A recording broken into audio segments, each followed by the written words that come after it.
रात हो, गिलासवा में चमके जज्बात हो, नाचे सगरी यार दोस्त साथ हो, भोर ले चली मुलाकात हो।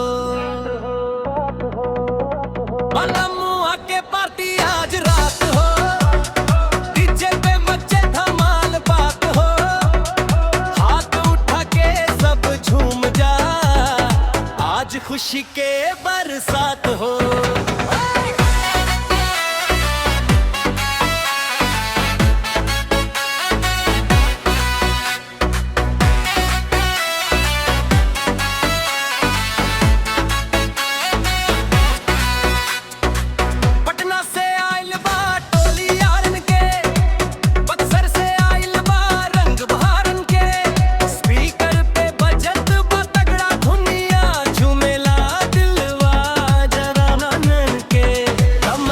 चिकावे कदमवा मिलावे, मस्ती के बादरवा छा जाए, आज के रातिया याद रही, सगरी दुनिया भूला जाए।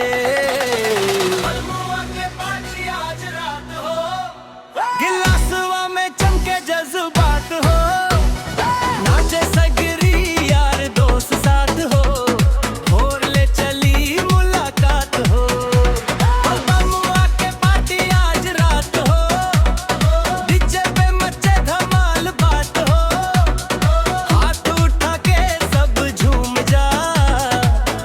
खुशी के बरसात हो।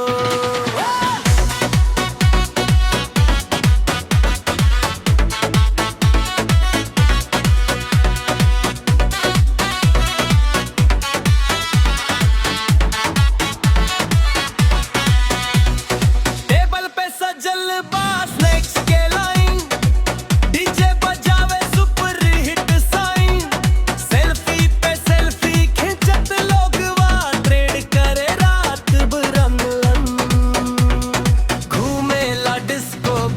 चमचमन, दिलवा बोले धम धम धम, आज न कोई टेंशन बा, बस मस्ती के मौसम बा सनम।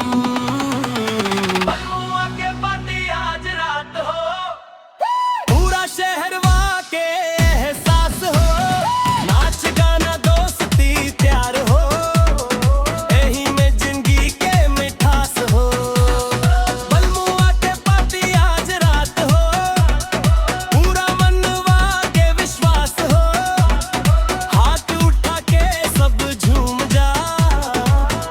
खुशी के बरसात हो, डीजे वाला बीट न रोकी, आज के रात न टोकी, झूमे द सगरी महफिल ते, पार्टी के रंग ना फिका होखी।